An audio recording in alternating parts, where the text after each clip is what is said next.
Rumah sakit sebelah ini kan sudah kosong sejak seminggu yang lalu, Mas. Sudah pindah rumah sakitnya. Aku langsung bergegas ke rumah sakit. Yang kulihat hanya bangunan tua rusak yang banyak ditumbuhi ilalang dan gelap gulita. Aku berlari ke dalam rumah sakit dengan jantung yang hampir lepas. Nyawaku seolah keluar dari ragaku. Badan terasa sangat ringan dan pandangan mataku terasa kabur.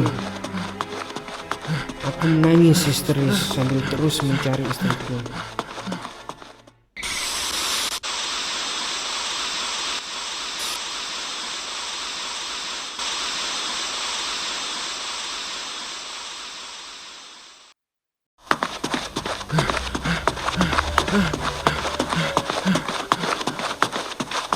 Aku menelusuri tempat di mana terakhir kali kutinggalkan istriku.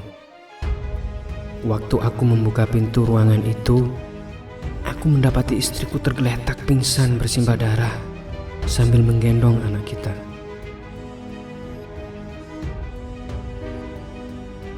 Orang-orang membantuku mengeluarkan istri dan anakku dari rumah sakit itu.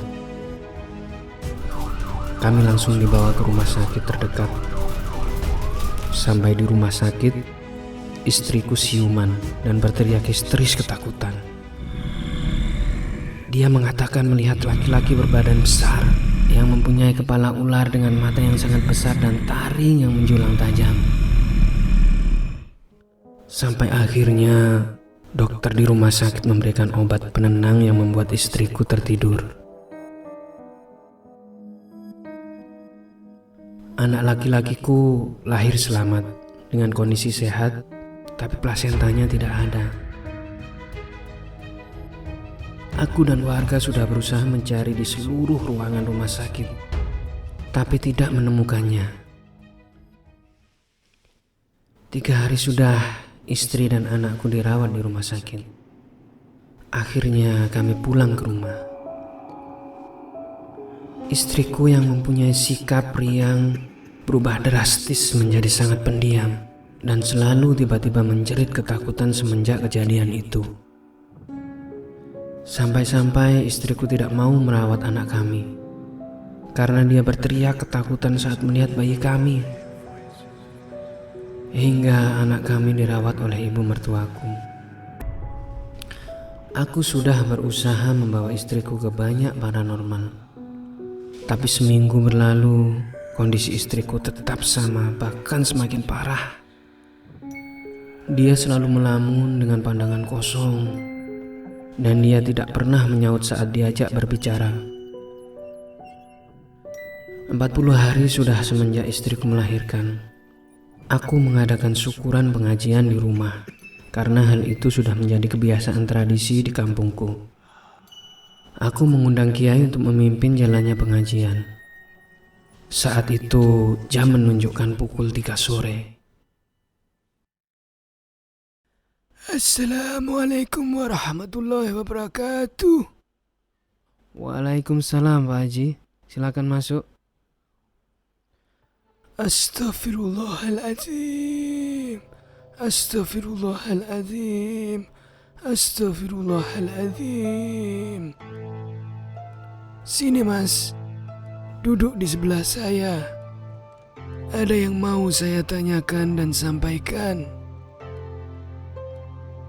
Ada apa Pak Haji? Ceritakan sama saya, apa yang kamu lakukan sebelum istrimu melahirkan?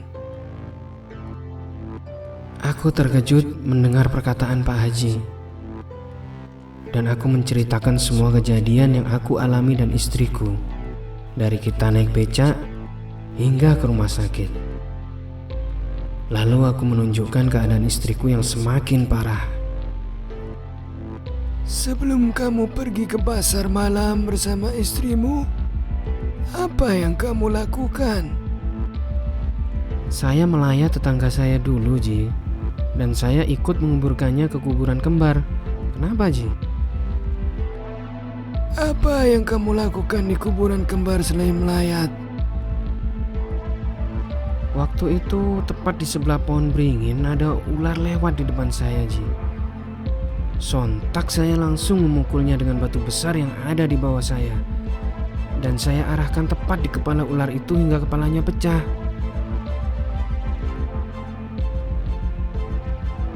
Astaghfirullahaladzim, astaghfirullahaladzim, astaghfirullahaladzim. Ular yang kamu bunuh itu ular gaib. Dan ular itu berasal dari kuburan kembar. Tapi ular itu tinggal di tempat istrimu melahirkan karena dibawa oleh orang yang merawatnya. Ular itu sengaja memperlihatkan dirinya di hadapanmu karena punya maksud. Setiap makhluk yang sudah tidak bertuan akan berusaha mencari makan karena tidak ada yang memberinya makan. Ular gaib tidak bisa mati hanya dengan dibunuh seperti itu. Dan ular itu bisa menyerupai apa saja yang dia inginkan. Kamu sendiri yang membawa makhluk itu pulang ke rumahmu. Dengan kamu membunuhnya dan kamu suguhkan makanan untuknya, yaitu anakmu yang masih di perut istrimu. Aku mau mencoba membantumu, tapi apapun yang akan terjadi serahkanlah kepada Allah yang Maha Kuasa.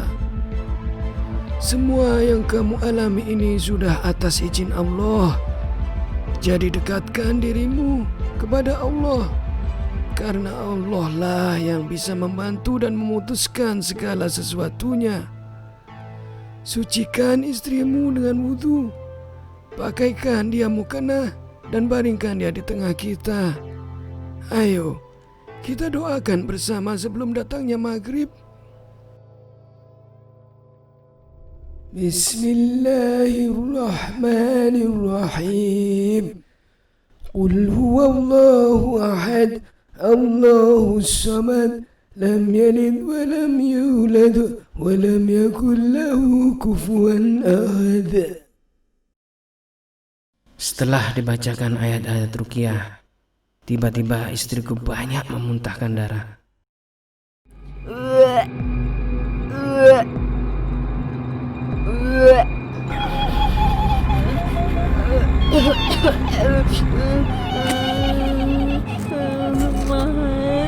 Takut. Mereka berubah menjadi makhluk yang mengerikan, Mas. Suster dan dokter itu berkepala domba dan bertubuh manusia, Mas. Anak kita, Mas.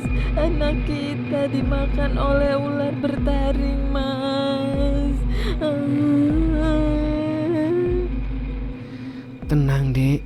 Bayi kita selamat dan sehat-sehat saja.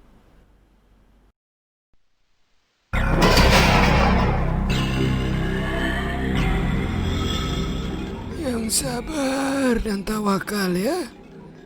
Inna lillahi wa inna ilaihi rajiun. Anakmu sudah meninggal.